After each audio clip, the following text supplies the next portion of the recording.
So, yun, what's up mga ka-Akuyor? So, magandang gabi sa inyo. Time check. So, magta-12 na ng gabi. Ayun na naman tayo. So, it's Puyat Day na naman. So, 8 a.m. pasok natin tomorrow.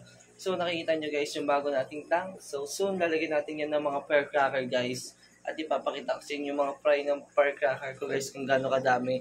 So, ayun guys, shoutout nga pala sa mga natin, nag-mine kahapon at nakaraan gabi. So, shoutout kay Ma'am Bami. So, sa ito Pinuha ng Santa Mesa. So, shoutout sa inyo. Alam niyo kung sino kayo. So, shoutout kay Sian. So, ayun lang mga natatandaan ko pangalan eh. Ayun, si Sir Rally pala. Ayun, yung isang tiga Santa Mesa. So, nakalimutan isa. Sabi, Angono pala yun, Angono. So, shoutout sa inyo mga idol. So, sa mga nag-mine. So, maraming salamat. At ayun guys, abangan nyo yung mga ilalagay natin dito. So, sa baba guys, project ko yun, carpet plants. So, bibili tayo ng magandang ilaw para dyan. At baka mag-CO2 tayo ng maliit. Pinag-isipan ko pa kasi napakataas ng ano yun. Ang laki ng gastos pala, hindi napakataas din. Napakalaki ng gastos. So, yun mga kakuter, paano ba yun ipapakita ko sa inyo yung mga fry ng firecracker natin. So, paano ba yun? Simulan na natin guys. But anyway, ito pala yung breeder ng firecracker natin. No? So, dyan ko na sila nilagay. Ayun, yung isa. So, isusum natin siya ng bahagya. Ayun, no? Ayun. Laki niya. So, nanganganak pa siya. Naantay lang natin siya mag-drop ulit. Kaya medyo mapupuyat din talaga tayo. Kakantay. So, kanina naka 100 plus na. Nung iniwan natin, may nakuha tayo ulit mga 5 pieces. So, antay lang tayo. Napakarami pa niyan. So, dalawa sila nanganganak. Ang hirap. So, kasabay pa mga anak na pusa ko ngayon. So, ayun yung pusa ko. Ang daming anak. So, papakita ko sa inyo mamaya. So, paano ba yun guys? Papakita na natin yung fry ng firecracker na nahuli natin dito. So, paano ba yun guys? Let's go! So guys, yung mga fry ng ating firecracker balloon. So ayun guys, ang dami niya nakadapa. Ayun sa ibabaw, makikita niyo. Ay, mas makikita pala dito. So, ayun guys, di siya maaninag eh, pag malayo. Pero pag malapit, ayun, ang dami dun sa likod oh. Sobrang dami yan guys. Ang gagawin nga natin ganyan. Ganyan yung gagawin natin. So, siguro, mag-a-add tayo dyan ng sponge filter. Pero mas okay kunin ko muna to. Kunin muna natin itong sponge filter na to guys. And para dito sa mga fry natin. Yan, dalawa ilalagay natin sponge filter. So, bukas na natin ito lalagyan. Yung ginagroup natin na firecracker. And then, ito pa guys. So, ito na yung malalaki. Ayan na yung malalaki. So, nagbibiwis na tayo sa kanila. Yung kitang-kita na yung kulay nila. Ayan na yung mga fry. So, tiningin muna natin yung tubig. Ayan. So, ayun na guys yung mga fry ng ating firecracker. So, napakarami, di ba? Ano. So, yun guys, successful yung pag-breed natin this year. So, welcome 2024. Ayan, ang daming fry ng ating firecracker. So, grabe. Oh. Napakadami guys. Tapos, nanganak na naman. Ayan, ganyan guys magparami ng firecracker. So, ayan sila lahat. Napakadami. So, picture natin sila. Opya. So, ito guys, ang dami rin natin dito cheetah. So, jaguar, tapos dalawang female na nakalimutan ko screen yan eh. So, ito leopard yung mga ganyan cheetah.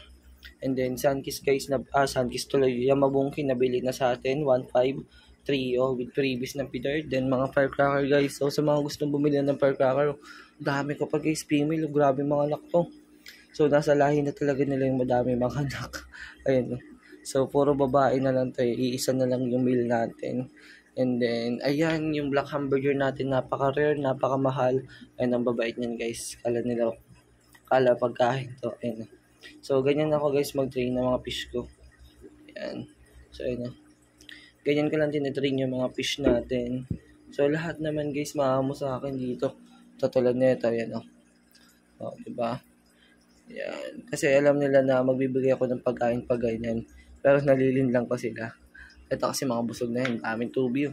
So, dito guys, mga feeder na male, ginugroom na natin yan. So, ayan, ang dami. Pinampiprevious ko lang yun guys Nag-groom din tayo ng isang female dito. Tatlo pala sila guys.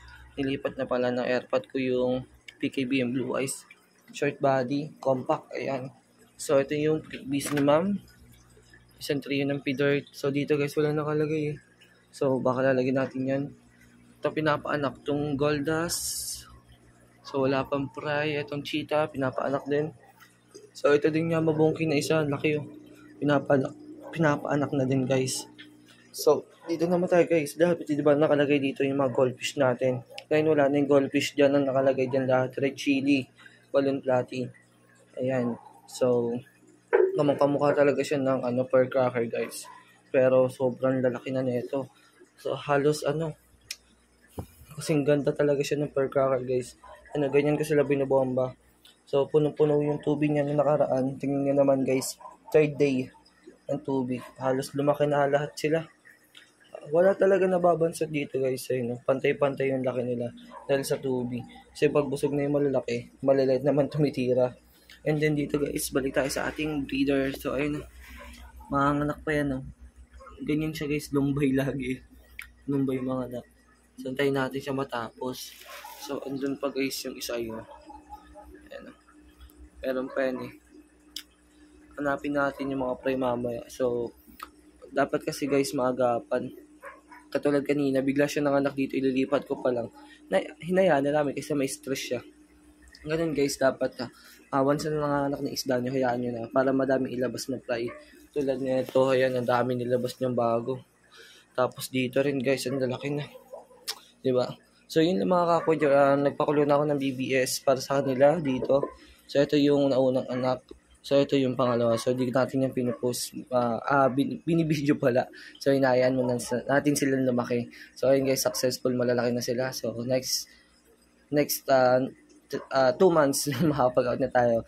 So, ayun guys, happy fish keeping sa inyo. So, bye-bye na mga kakuya. Happy fish keeping. So, peace out.